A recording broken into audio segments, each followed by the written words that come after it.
Hello, everybody. Today I wanted to talk about the reasons that people may not leave a controlling or abusive relationship or one where they're with someone who has narcissistic tendencies, which often are obviously controlling and toxic in nature. The number one reason being that many people who are in a relationship with someone who's controlling or toxic, they have a trauma bond with them.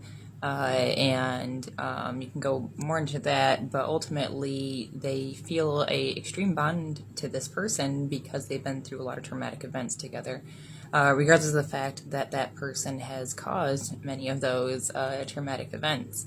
The next reason is that financial stability. Often, a person who is controlling the finances. Because of that, the victim is not able to sustain themselves financially or not able to very easily without their abuser.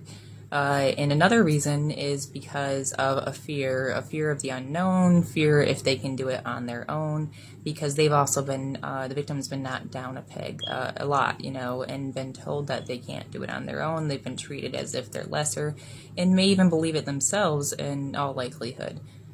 So they're afraid that they can't do it on their own and afraid of the repercussions of that.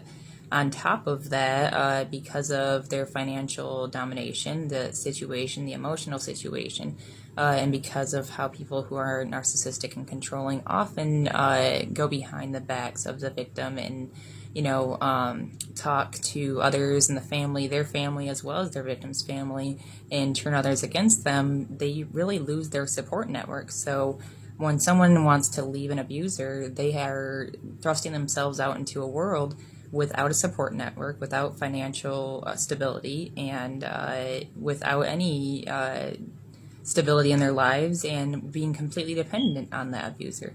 On top of that, they are afraid of that abuser and afraid of the repercussions that the abuser will enact upon them if when they find out what their victim has done and that they've left them.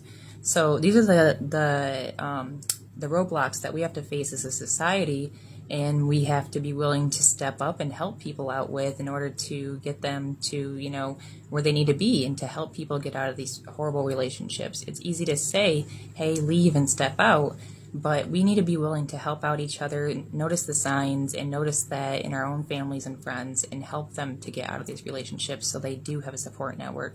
And that's the first step in helping each other get out of these relationships. Thank you.